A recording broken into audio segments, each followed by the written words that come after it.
Hello and welcome to another episode of The Nines here on the Cloud9 channel presented by AT&T. I am once again sitting sad and alone in the Cloud9 studio as the pandemic still goes on, but we do have guests to talk with us remotely today from their quarantine house. We're going to be chatting with some of the members of the Academy roster for Cloud9, specifically the bot lane Tomo and Diamond, and their coach Reignover. So obviously a lot to discuss here as we come into this show. Hello, everybody. Hello. Hey. Tomo, where are you right now? Oh, you are in the C9 house. You made it. Yeah, I'm with all the homies. You made it. All the boys. So let's start with you, Tomo, because I think it's interesting to dig into your history a little bit, because you were not necessarily supposed to be here at the start of summer, and King was the starting bot laner / AD carry player in the spring split. He has been stuck in Australia. So tell us how you became part of this roster. Yeah, so at the time I was playing collegiate, and Diamond just randomly reached out to me. He's like, hey, I heard you're a free agent. Do you want to play for Cloud9? I'm like, wait, what? And then he told me about the situation with King, and it's like a hard offer to decline, so I just went for it. So even if initially it was like a like it wasn't guaranteed, it was like a 2-week thing, but like right now it's probably going to be the whole split. When did you actually come out to the Academy team house? I think it was like a week, or I was when I went to LA, I was in quarantine for 2 weeks at an Airbnb, and then I moved into the house, I think like after the first week of scrims. Got it. Diamond, Why did you select Tomo? Out of all of the potential challenger level AD carries that you can find, what was it about Tomo that made you want to play with him? Well, Jack told me you have 2 weeks to find AD carry, and I was like, yeah. And I went through the ladder, and I was like, oh, that Tomo, it's kind of high LP. It's kind of like a lot higher LP than everyone else. And then I played with him a bunch, and he was pretty good. I mean, he had like potential. The way like he had pretty good mechanics. It's a bit stupid, but that's it cares. So Tomo had potential. So. But you can do his thinking for him, right? Yeah, hopefully. I mean, it seems to have worked out well for you so far. Reignover, what say did you have in choosing Tomo for this roster? I mean, it was kind of same for Diamond. It's just like we had like very specific like small time to look for the new AD carry, and then I personally don't have too much idea about like the amateur players, so I just gave it up all on Diamond, and I also want Diamond to be happy, so I just let Diamond choose the partner, and I was okay with it.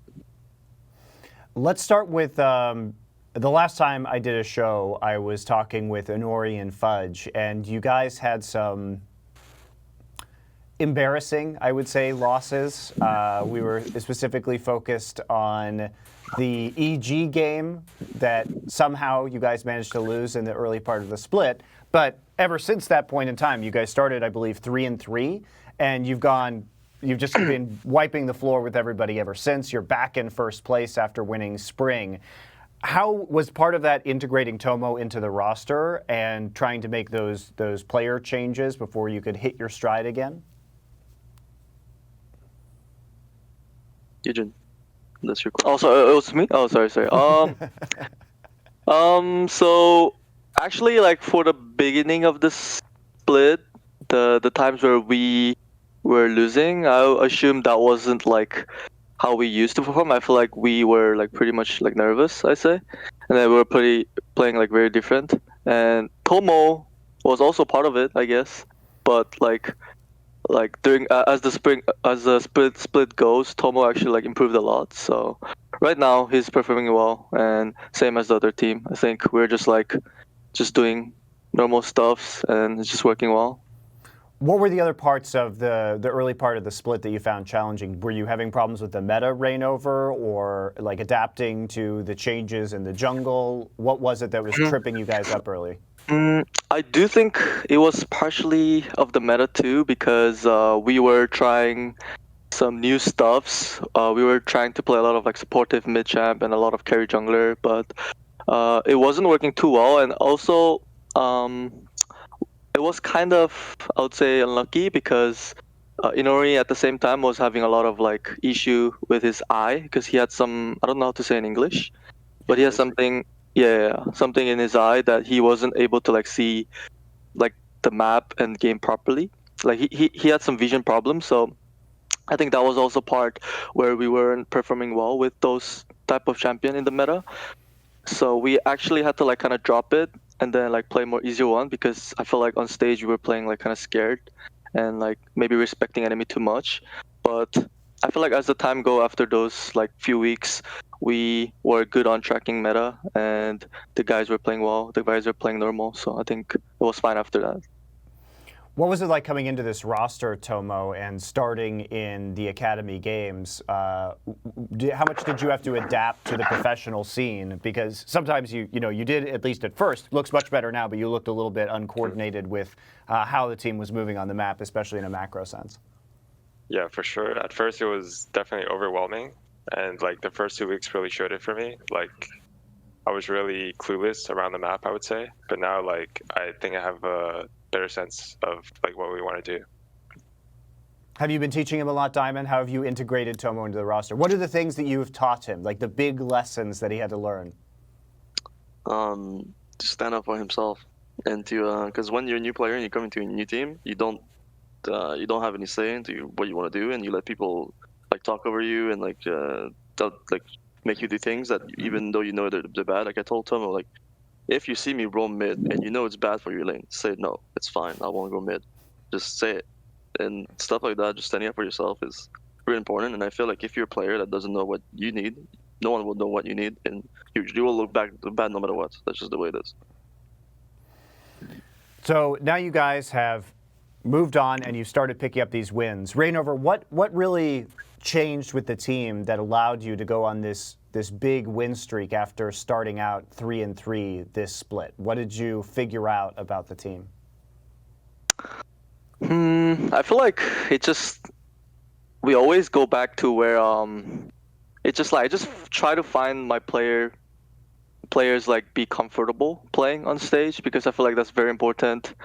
And also like once you're on like a win streak, like team vibe is better, you have more confidence, and I feel like those things helps. So it's just like after the few, because it was kind of same for spring split, like we have been having a hard time at the beginning of the split and we were stacking the win streak. I feel like it's just like we kind of find like our base of like team style or like a team comp style where we're always going to be confident, always going to be happy, always going to be always like no win condition, something like that. And then we find that base and then we just like slowly like evolve and move around from there. And then now like we kind of able to play like every like play style, which is good. But I feel like at the beginning of the split we weren't even able to play like one style, so we just like tried to like really like be comfortable on that style and then make sure that team comp happen on stage. What were the biggest factors for you guys in the improved performance? Was there something that clicked or something that changed or something you figured out about the way you guys should be playing the game? Oh, sorry, one more time. Oh, I was talking to Diamond and Tomo. Is there something okay. that like really clicked for you guys when it came to playing the game that made you feel more comfortable and capable of winning? I think for me, it was just like getting more comfortable with the players because I'm like the new guy, right? Like I really know like how the team environment's like, and I think over the time I've been like more accepted and have like more of a say in the game now. Yeah, I mean, I think in general, like usually when we have a good idea of how the game should be played and everyone's on the same page, the game is really easy. But before, like everyone wants to do something else. Like there was carry jungle meta, Inori just wants to farm and like go to like late game, and Fudge wants to fight in lane, so he wants Inori to be with him. We want to fight bot, but Inori can't be there because he's farming. And then Christian, like everyone is like trying to pull Inori, but it's bad for him, but he's still doing it just because teammates are asking for it. But it's just bad for him. And also, I think usually when we were on a slump, the team doesn't like everyone tries to do more than they are already doing, and it try to overcompensate, and that's really bad mentality to have that we have, I think, as a team. And when everything goes well, like everyone trusts each other much more, and it feels better to play. think that's one of the things with us. Diamond, would you say that your style has changed since last split? How would you describe the style of the Academy roster now? I think it's kind of similar. I think at the beginning of the split, since like our Solars were getting used to the team, they were not as like dominant. But it was like more up to me and Calvin, like King, to like carry the game at the beginning of the split.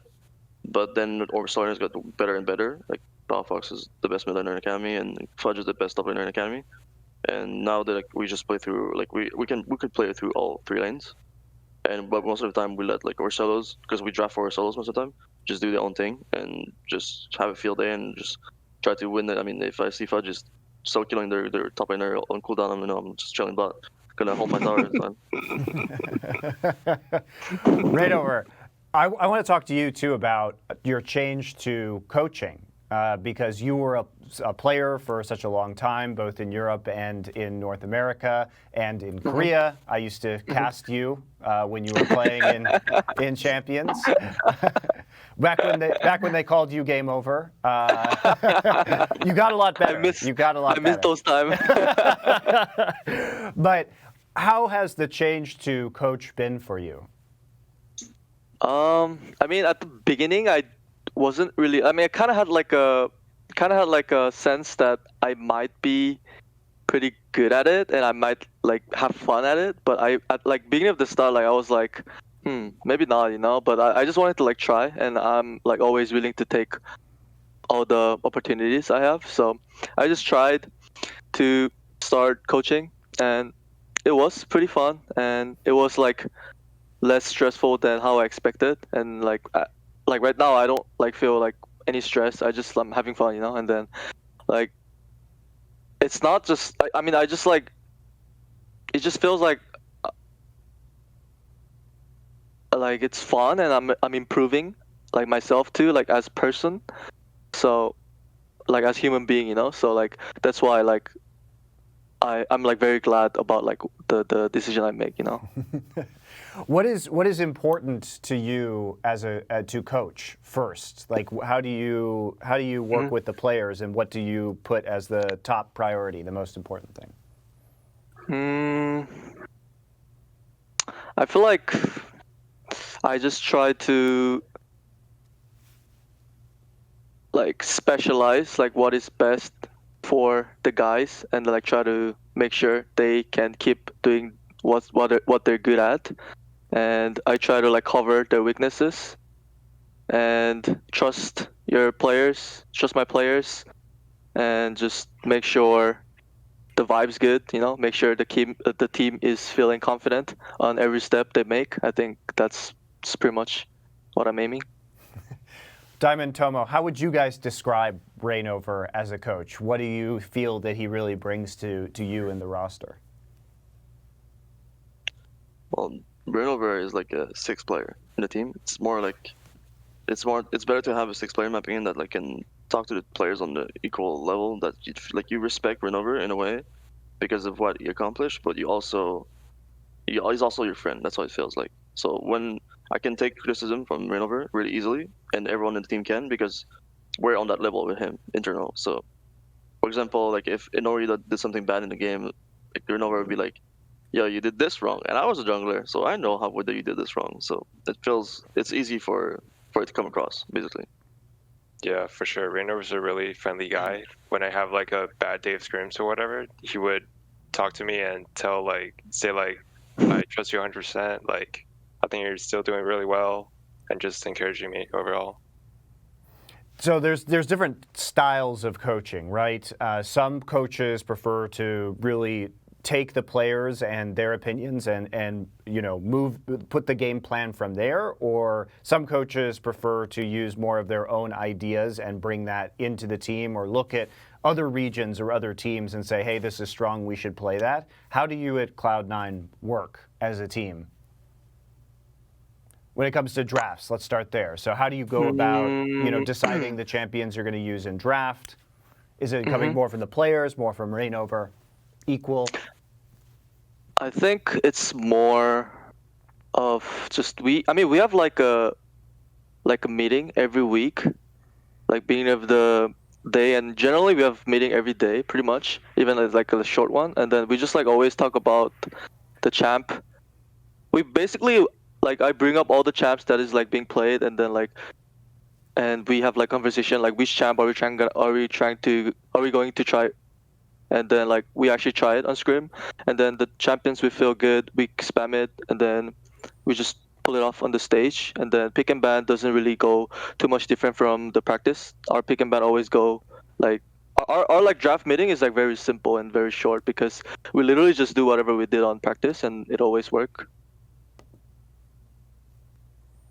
How much input do you guys have onto the champions that you're playing in a given week, Diamond and Tomo? Do you give a lot of that feedback? What's that, Diamond? There's a decent amount, but there's some draft theorists going on in C9 Academy, and I can point them out right now. It's Fudge and Palafox. These guys, they will do everything to play champions they want to play. They will destroy the draft. They will destroy my experience. It won't be fun. Is that what's causing trouble early in the season, or do they destroy the draft and you guys still win because you're just better? Sometimes we win, but I'm not happy about it. I want to lose. If my millionaire want to play the matchup that's bad, but that's fun, I want to lose. I want to prove the points.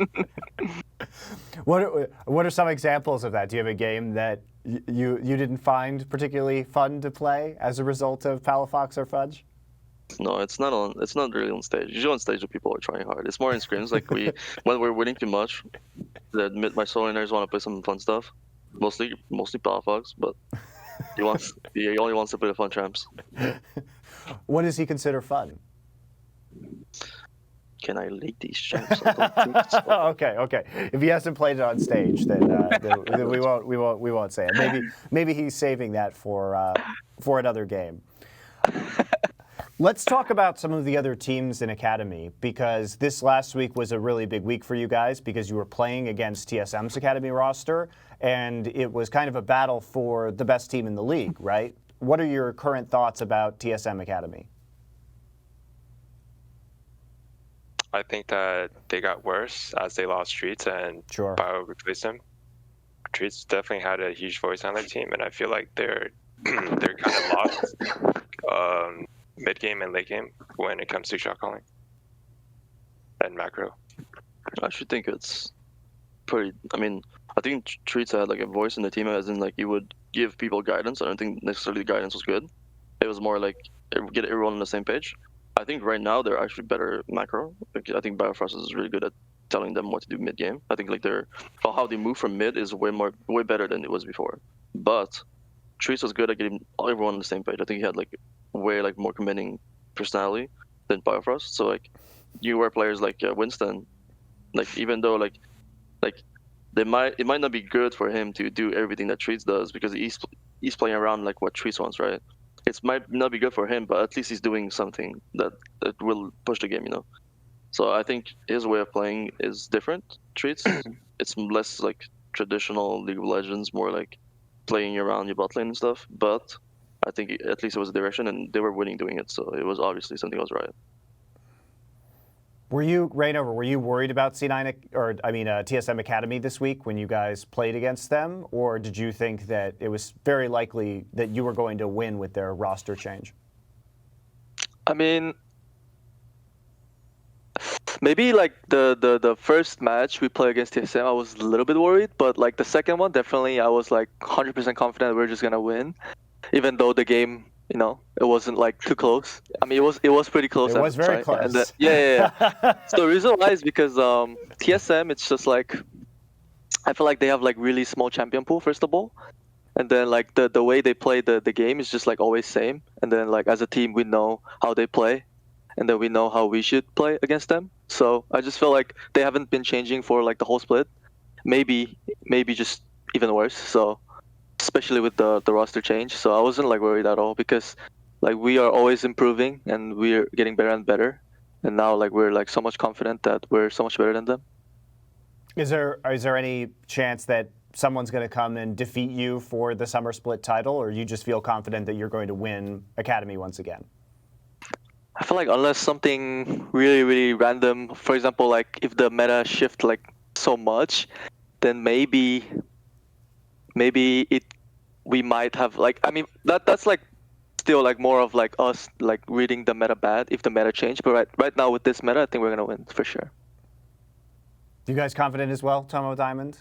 Think that you got this in the bag? Because some of your games have been really shaky. I mean, I've seen you guys this season take early leads and then completely throw them. This TSM game, you guys were really struggling until they kind of threw and you managed to get a Baron. What was going on within this match? Because they were jumping out to a pretty good lead in the early game. Yeah, I got double TP'd on my Soloners instead of TP. SFF. We're premier weak side players. No, I mean, there were 5 people in your lane very early on. This is true. They dove you under the turret. Level 2. Yes. At 350 in the game, at 330 in the game, because I remember typing the TPs. I was at 950 top in the mid TP in the chat. So, but I'm pretty sure that game was kind of weird. Like we were playing like a comp where we can't really just fight them like early game. Like we had like TK, like Zoe. Like we can't take fights that are full on.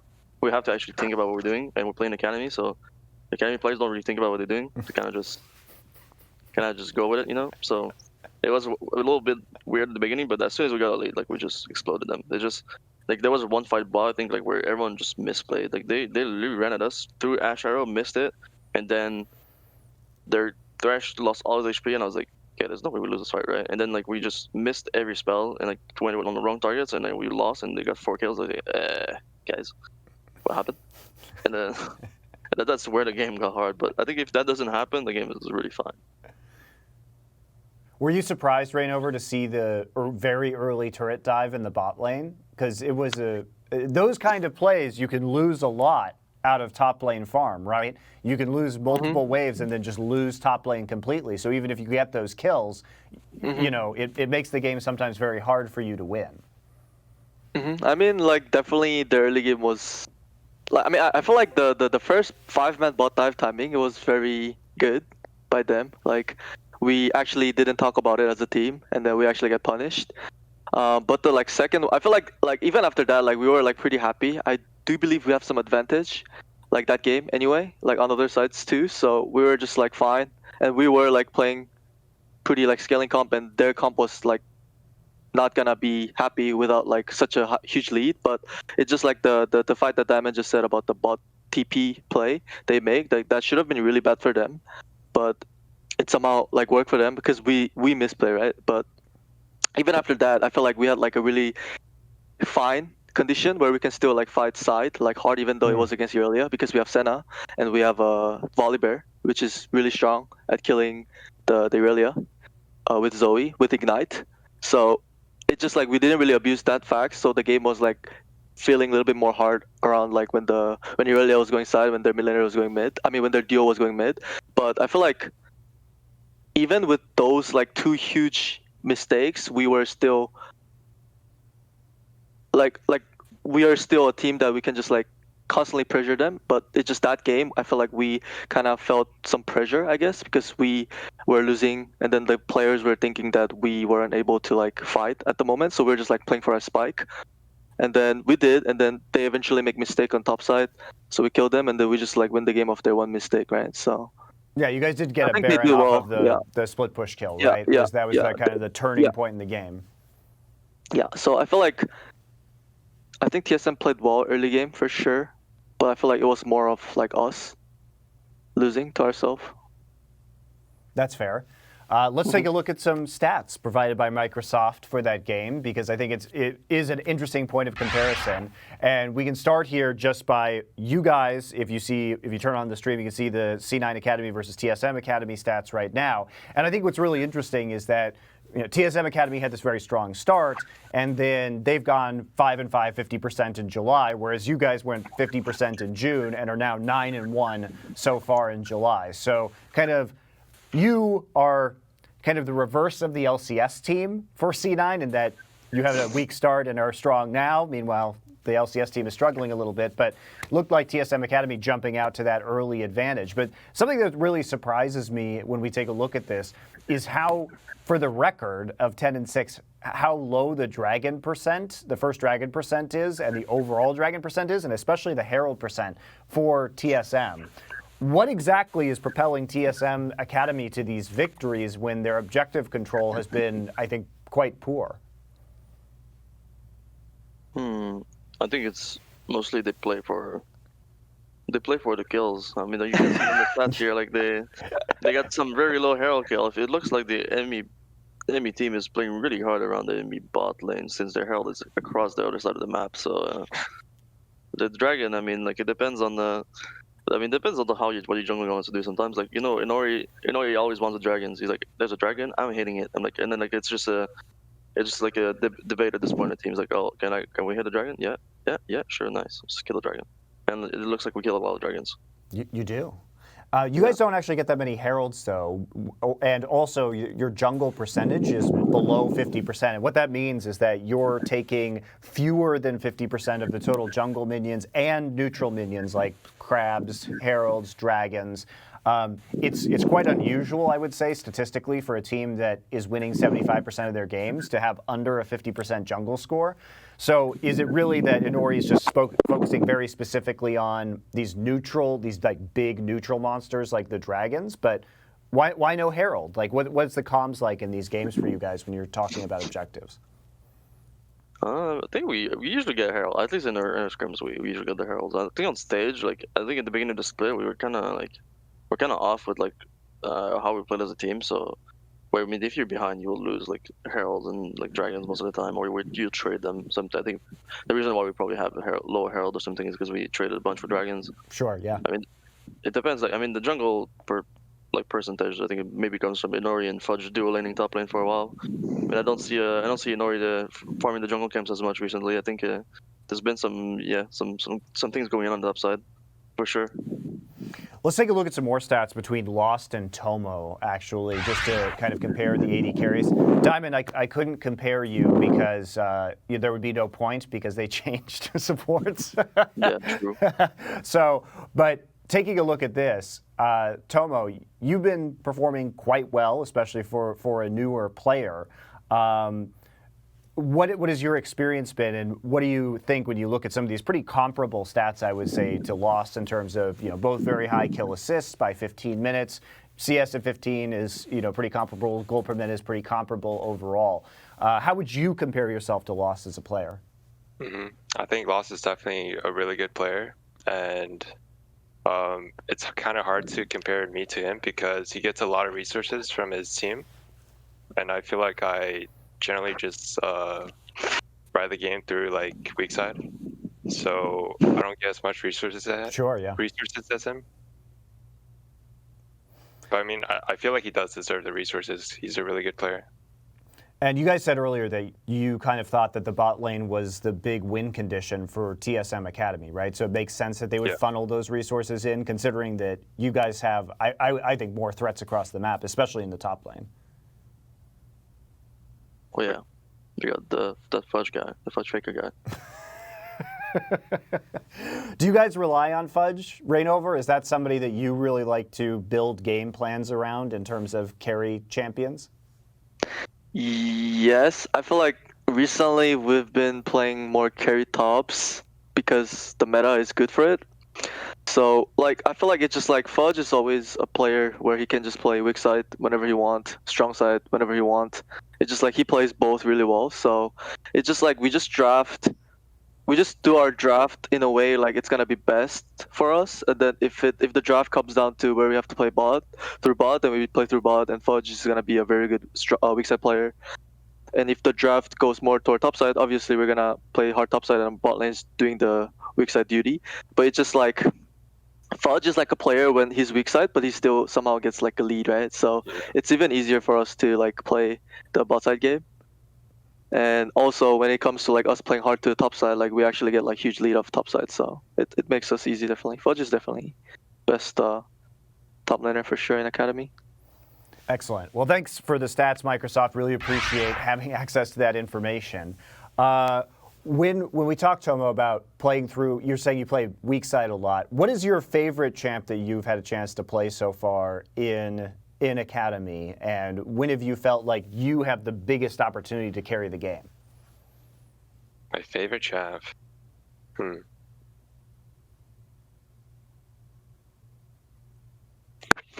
I don't know. I think right now my favorite champ is probably Senna because she's a really good champ to like just go even or like you could win lane 2. You love this weak side stuff, man. You love it. I mean, I could just press ultimate to help the team on the other side, you know? But what a helpful guy I think Senna's a really, really fun and unique champion, and I think that I don't need a lot of resources on Senna, so I think the playstyle is like justified. And even though like in the TSM game, even though I was down like let's say like 3k gold or whatever, I was still like even items with Ashe because my items are so cheap compared to hers. So I think that's like a really strong thing that Senna can do that other ADs can't really like offer because of like her build style. I think you're probably the only AD carry player who's like psyched to play Senna. Agreed. Senna's really fun actually. You ever just going through their souls? The dopamine, man. Every time you get a passive proc, dopamine just spikes. That's actually hilarious. Diamond, do you have some weird champion fetish as well? Are you super enjoying the Tom Kench? Are you one of those people? No, I really hate those champs. What do you like? Oh, the hook champs. I like Thresh and Blitzcrank and Bard. It's fun. There you go. All right, let's take a quick break, guys, for the roundup. And when we come back, we're going to do a Puma giveaway. And then also, let's talk a little bit about the Golden Guardians game. And I want to get your thoughts about how many of these Academy players are moving up to LCS right now, where you think your kind of strength is relative to some of these LCS rosters. So we'll discuss that when we come back. Howdy there, buckaroos and buckarettes, and welcome to another edition of the Cloud9 Roundup, your source for all of Cloud9's news and updates here on the Nines, presented by AT&T. This week, it was some dark days for the LCS team, going 0-2 this weekend, unfortunately, with losses to the Golden Guardians and the old rivals at TSM. It's been hard going the last few weeks for the LCS team, but I'm confident they're going to turn it around just in time for the playoffs. Now, we might have seen the Cloud9 Academy team starting a little weak after their spring split win, but they keep on rolling. It's another 2-0 week for the Cloud9 Academy boys, beating TSM and Golden Guardians Academy teams. So congratulations as they roll on and look for their second Academy title. Cloud9's own Nebula Finals happened this week for Teamfight Tactics, and we want to congratulate our winner, Delicious Milk, and runner-up Sleet, who will be moving on to the Teamfight Tactics Oceania and NA Finals. Special shout out to old League of Legends player and my compadre, Saint Vicious, as well. PUBG Mobile, well, they end day 12 of the PMWL West Season 0 in 18th place with 28 points. In Rainbow Six news, the Cloud9 team takes the win 2-1 versus GC Busan Spear in the Korean Open 2020 summer. So congrats to our Korean Rainbow Six team. Over on the Valorant side, Cloud9 welcomes their latest player, Shinobi, to the official Cloud9 Valorant roster. Of course, following that second place finish at the latest Ignition series in North America. Shinobi's been playing with the team a long time, but now he has an official contract to go with it. So congratulations to the Valorant in-game leader. For the C9 org, happy birthday to Niski, Mitch, Dawn, and Keo this last week.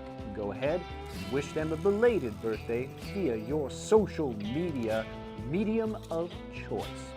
Finally, don't forget to grab some of that Puma and Cloud9 Summer 2020 collection. It's heating up outside and you could use some new threads. So head on over to the Cloud9 store and snap up some of that Puma gear. And before we get any further, we gotta say, come by the LACS Special Edition broadcast this Wednesday, August 5th at 7 p.m., presented by BMW and hosted by Avali. You won't want to miss that one. Well, that just about does it for the roundup this week. We'll see you again in a week's time.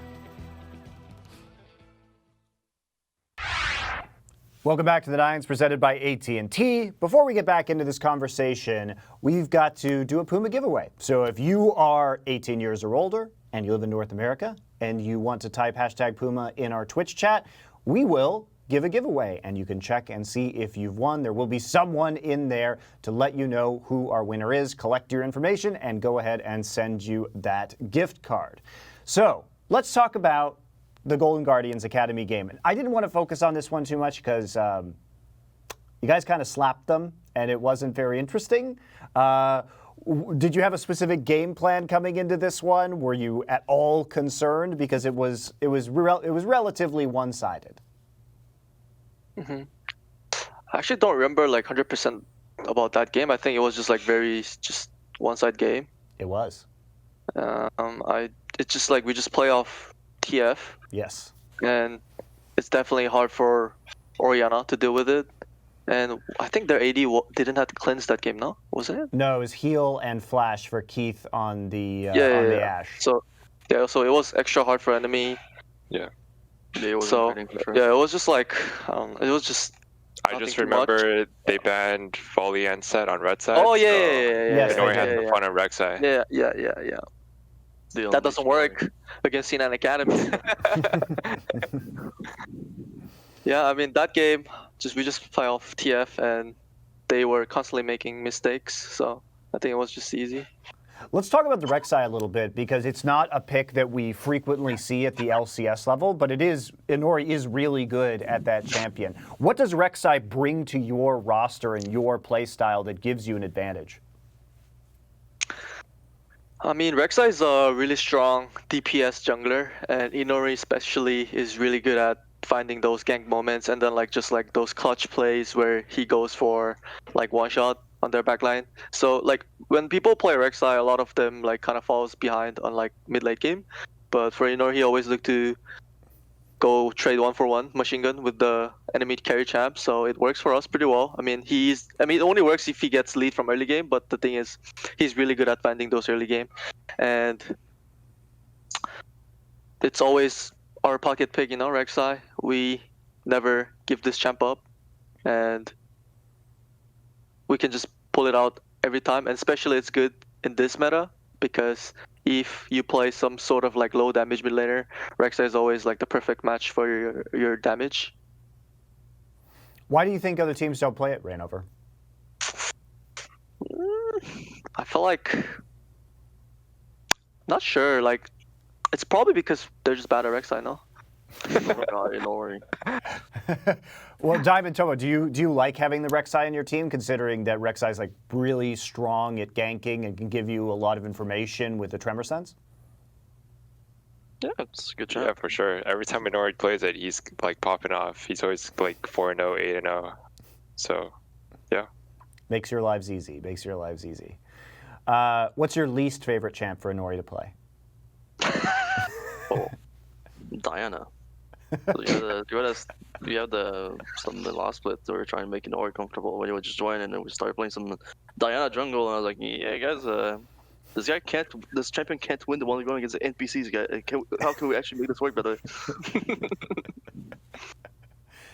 Do you have a least favorite champion for Inori, Reignover? What do you say he could never pick in your draft? Oh, he can never pick?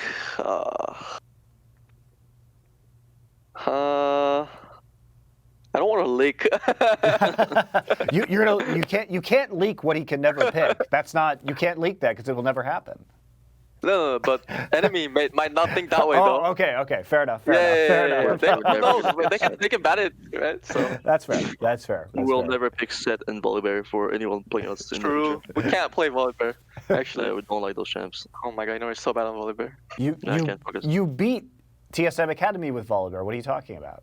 Exactly. We're trolling. That was your most important match, and you picked it. So, all right. When you're looking at, you guys have one more week remaining here in the Academy season. Is there an opponent that you're concerned about this next week, or are you kind of looking forward to playoffs already? Yes, You guys are playing Dignitas Academy and CLG Academy. Yes. I mean, we're still like prepping for those teams specifically. but it's more of like, well, I mean, we're just like more willing to like try like the champs that we haven't tried, so that we're a little bit more comfortable going on to the playoff match. I'm like not 100% sure if we're actually gonna do it, but like we are practicing some new stuffs right now, and then like if the draft seems like it's doable, then we're definitely gonna try it. So just trying to diversify your style right before the playoffs, maybe show a different look to make teams more worried playing against you. Yeah, I mean, it's more like there's like a champion that we always say we wanted to pull it, but just like the scenario didn't really happen, and then we like that's why we haven't been like practicing it too much or like even playing on stage. But like this week we're like more open as a team, and we might like force kind of like a draft phase where that might actually happen. So we'll see. Like we didn't really decide how we're gonna go for it, but we're definitely like still prepping for the teams specifically. One thing that stood out to me was that when I've talked to you guys, you've told me that last split in spring, you think that you probably could have beaten maybe half of the teams in LCS, and that you would have had you guys been in LCS, you would have had a better performance than many of the LCS rosters. And there's been a lot of talk recently, especially because Treats has been so publicly vocal about that he doesn't think Academy players are getting the right shot to play in LCS, and then we've seen him now not die in the last 4 games with TSM as TSM has looked better and better. We've seen players like Insanity come in and look much better than Aka on Immortals. How good do you think your Academy team is now? Let's start there. How good do you think Cloud9 Academy is? And do you think you could take out a bunch of these LCS teams if you had the opportunity? Yeah. Do you ever scrim against LCS teams? Yeah, we scrim LCS teams, and we have positive or even records against most of them. And even last year, we like I don't know if I can like say any of like the specifics, but we had like scrims against like playoffs teams, like that were like in top 4 or top 5 like playoffs teams, and we destroyed them. Like it wasn't even close. And even like my first year when I joined C9 Academy, we scrimmed almost only exclusively LCS teams. When I was with Blabber, Golden Glue, and everything, we almost always had LCS scrims, and we 6-0'd everyone. Like that roster, like we destroyed everyone in a LCS. And like I think the trend is continuing as like our players are getting better. I think like Fudge and Palafox and like every like player like leveled up like really well since this season. And I think we're above what we were last split in terms of skill level at this point of the time. So I think it's pretty easy for us. Like I think we would probably be a top like 5 LCS team, probably with this roster for sure. Do you agree? Do you agree with that, Reignover? Do you think you would be top 5 in LCS if you were playing this split? I mean, you never know, but like just I feel like it's just like as a team for us, we have like really high highs, but we also have like really low lows, you know? So I feel like on stage we generally like play better. So like when it actually comes to the match that matters, then I do believe we're gonna win our games against most of the LCS teams. I do believe, yeah. Do you think that the Academy players haven't really been given that fair shot in LCS? Because Diamond, you've been playing for a while now in Academy, and it's only recently this split the teams have kind of taken a risk, as it were, on some of these Academy players, even people who have been grinding away for quite a few seasons. Yeah, well, I actually joined a good org that actually cares about the players. So what happens is that they're not gonna just recruit like a bunch of like awful players and just mid-split kick them, you know. So the roster, our main team actually cares about, like, I mean, the org actually cares about the roster. So for me to move up, it's not as easy as like, for example, like what happened with 100. They had like 2 import rule where like they couldn't like put in like the players they wanted to play, and then they had to like recruit some random players. Like that looks pretty bad on you if you don't think that far into your roster, in my opinion. But like the way like we had our first roster when I joined, it was a 10-man roster, and most of the time we scrimmed the other roster, and it was at that point like it's pretty easy to see like who's better and who's not, right? Like people will be like at Worlds said that like why are they playing Blabber, but like they're playing Blabber because he's owning everyone. Like he's literally destroying everyone in scrims. Like that's not because like we split Blabber for fun. Like he kind of owns sometimes, like but it's actually just Blabber had better results and it was just better. Like straight up. Okay, well, the reason why people said that was because the pressure of playing on stage at Worlds is sometimes too much, even if you are performing well in scrims. You have to have a certain level of mental fortitude to stay in those games. And especially because, to put that in context as well, he was playing some of the best teams in that group. Like, they were selecting him against, like, the hardest opponents that they had. So it did look a little bit suspect. Now, in retrospect, we can say probably valuable experience. They probably were going to lose those matches anyway, especially given what was going on that is now public, inside the team and the changes that they wanted to make. So it made sense at the time to give him that experience when you weren't expecting maybe the best results, period, right? But that's another story. Tomo, how have you feel that you've improved a lot by scrimming against these LCS teams, or what has this opportunity on Cloud9 meant for you and your own play and your path as a professional player? Yeah, for sure. I mean, playing against better players will only make you better, right? So, scrimming against LCS teams, I mean, I don't feel much of a change, maybe like from the way I play, but I guess like the team, like I think it's more of like a team game when we play against LCS teams. It's not just like individual, like I outclass this guy, so we're gonna win. It's more of like, oh, we need to work together to actually beat them because they have like a decent sense of macro. It's less random. Like it's less random for sure. Academy teams, they walk into a setup and like we have a game as a team where like we just don't punish people that just kill themselves. Like we actually try to like, okay, well this guy is just killing himself.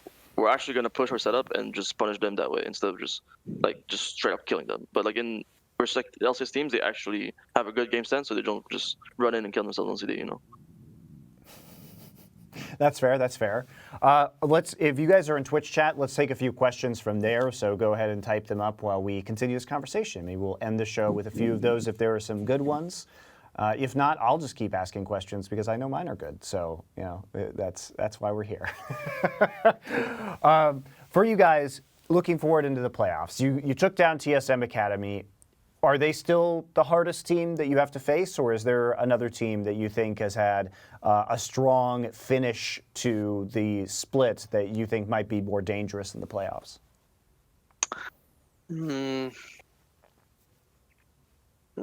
Yeah, I mean, I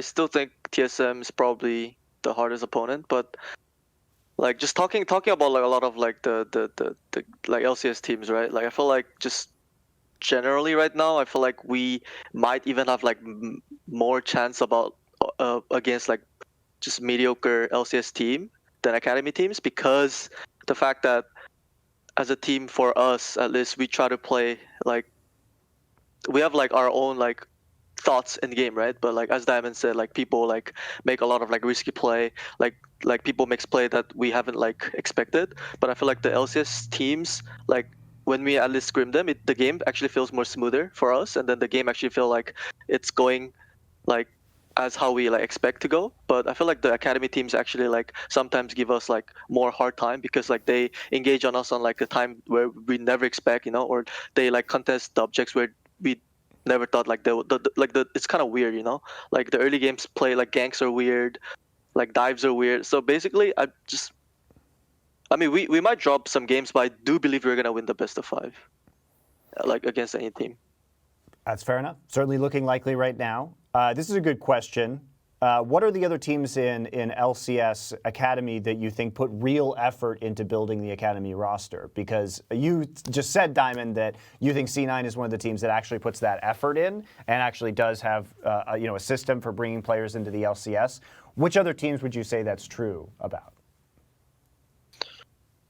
I guess TSM because they have treats, but I mean most of their roster. I mean I think like the treats thing kind of just happened. I don't think they had like an idea about that one. I don't think there's many Academy teams that actually care about the roster.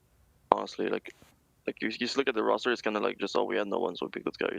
There's a lot of like those scenarios in Academy. Personally, I think maybe like the first big roster last split where they kind of stumbled. They had like, I guess they like put a bunch of veterans and they tried to win Academy, but they lost, so it feels even worse at the time. but I don't think any team really tries. When you say besides 100 us. Thieves, at least, considering that they have created a roster even below Academy right now and have been active about promoting players?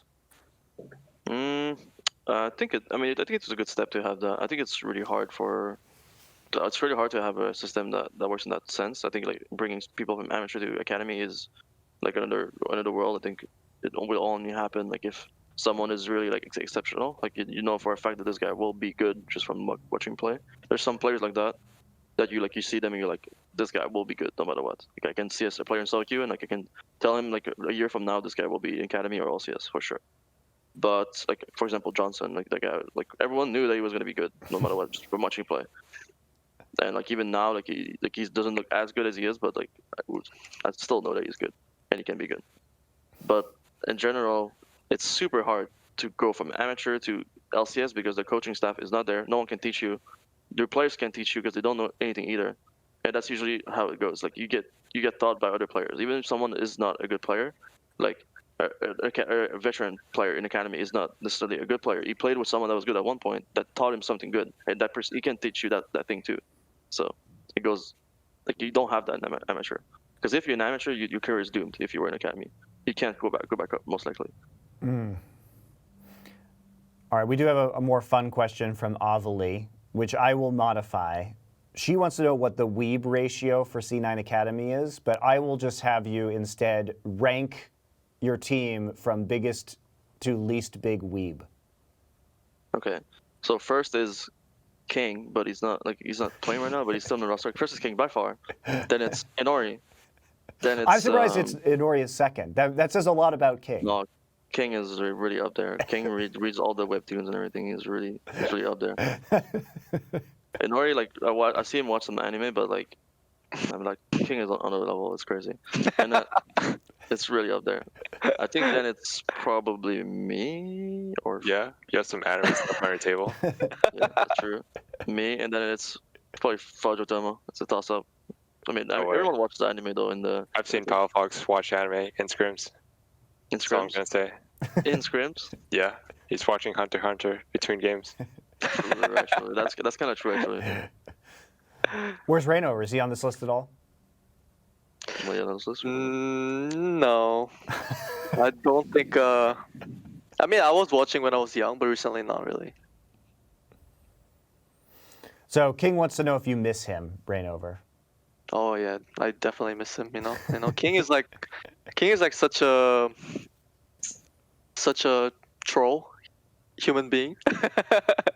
It's always fun to spend time with him. It's just like staying in the same environment with him. It's just always like he gives a lot of energy to everyone, and that was like making me very happy to work with him. And then he's like fucking. Oh, sorry. You can say fucking, it's fine. Obviously, he's a really good player. So sorry. Yeah. So. Totally fine. Let's do. Here's an interesting question. If you guys were on the design team for the next season 11 of League of Legends, what changes to the map? So specifically to the map, would you most like to implement? If you could change one thing about the map, what would it be? Let's phrase it that way. Map? What do you mean map? the map. Like Summoner's Rift. Put more jungle camp spot side, so a jungler has to come bot. True. You make a point. I mean, just tear it out down, just from the ground up. We're just remaking Summoner's Rift. It's out. We're out here. I mean, honestly, I hate that some maps are like so weird for some champions. Like, it's weird. Like you play like you're playing Zoe, and then you go into like the fire map, and like all the walls are gone. And you're like, okay, my champion just sucks. And then like you play on the mountain map. It's like, oh, I have so many more walls. That's pretty cool. And like I'm playing Nolus. I'm like trying to hook stuff in the jungle, and I literally there's the wall that spawns in my face. I'm like, okay, that's really cool. But like the screen, I would remove the screen shakes from when the map changes. That's not okay. That is not okay. I don't like that. Well, you Like, know, I'm I've only been advocating for years that we understand the dragon spawn order during champ select, which seems absolutely impossible for Riot to do for whatever reason, even though it has an enormous effect on the potential draft. For the reasons like you're saying of now even the terrain changes, so it changes which champs are good, but not to mention, like, do we need to fight for this Dragon Soul? Can we draft a comp that's good for a certain Dragon Soul, right? Like, I don't understand why they won't do that. Sometimes you just really get screwed by which dragon it is. Like, and like sometimes you build a comp that's like based off fighting early dragons, and you get a Cloud Soul. You're like, this it just fucking sucks. And then sometimes you're playing a poke champ and you're fighting in the jungle, and they have like the wind shrines, and they're just like Usain Bolt on the jungle. You're like, how do I hit my poke? Like, if these guys are human, I can't hit anything. It's just so random. And like there's so many kills that I had too, like where you just can't get them because of random blast ground. And like there's so many random blast grounds now, I just can't believe it. But I actually like most of the changes. Personally, I think it makes the game refreshing, but it should be less random at least. Like I feel like champions like Zoe should not be in league. Like the way her spells work. Like I hear my mid laner cry about Zoe every game. Like every time we're against Zoe, he's like, this guy's so lucky. He plays Zoe all the time. Yes, I know, but when he plays against it, or when he plays it, he's like, I didn't get 2 proto belts, I can't win the lane. And then Emmy gets 2 proto belts, I lose. Yes, 2 ignites, I can't play. I'm like, okay, how do you drive around this champion? Reignover, what would you change for next year if you could change one thing about League of Legends? I haven't think about it. You know, I always just like follow whatever Riot's doing, but not sure.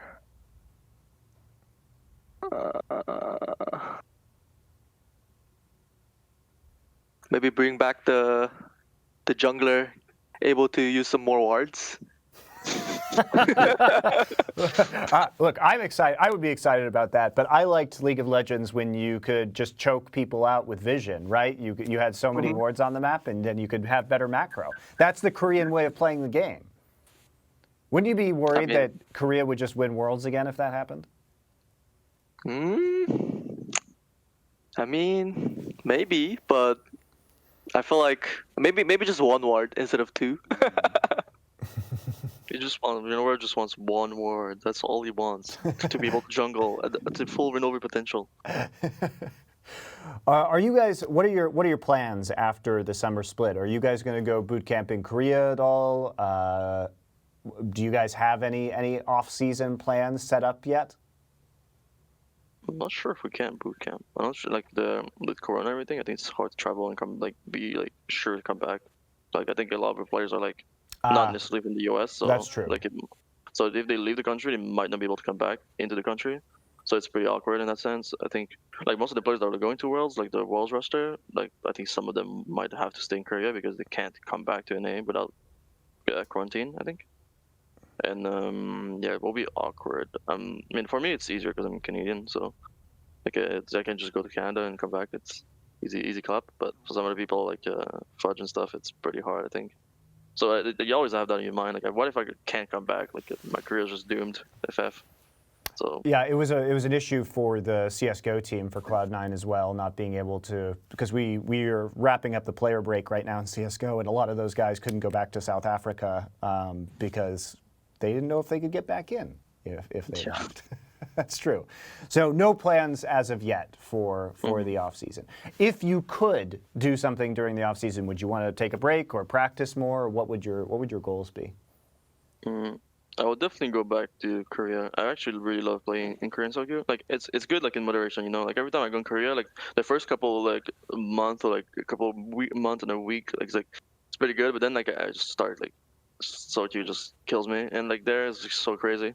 But it's because the first part of grinding in soccer in Korea is really really fun because you're literally playing team deathmatch on cooldown. Everyone fights you on CD. Everyone's really good, so you get really good mechanically, and then you start there's a point where master of 100 LP, you're people are pretty bad, and then master 200 LP, people are oh, people are actually play the game, and as you get higher and higher, you play against the LCK players and the LPL players, and oh, it's really good. But getting there is the struggle in my opinion, because you're not playing League of Legends when you go to Korea for the first couple of weeks. You're playing team deathmatch on cooldown. Everyone's just this guy's 0-5. He will fight me to the death on cooldown 10 more times if he has to. He doesn't care. Tomo, you haven't. I don't think you've had many of these opportunities. So what would you like? I haven't experienced solo queue yet, so I'd like to do that if I can. But over the off season, I'm probably just gonna spam solo queue and try to improve my play. Excellent. Reignover, you got any plans going home? Yeah, I mean, I haven't visited my family for maybe almost over a year now, so I'm thinking I visit my family in Korea this time. Nice. Yeah. I wish I was in Korea right now because I could go do things like go to the bar and stuff like that. Actually see people, got it under control. All right, well, thank you guys very much for joining us on this episode of The Nines presented by AT&T. I appreciate your time, very good insight into the Academy roster, and we will be back next week for another League of Legends episode after the final week of the LCS regular season. So we'll see you then.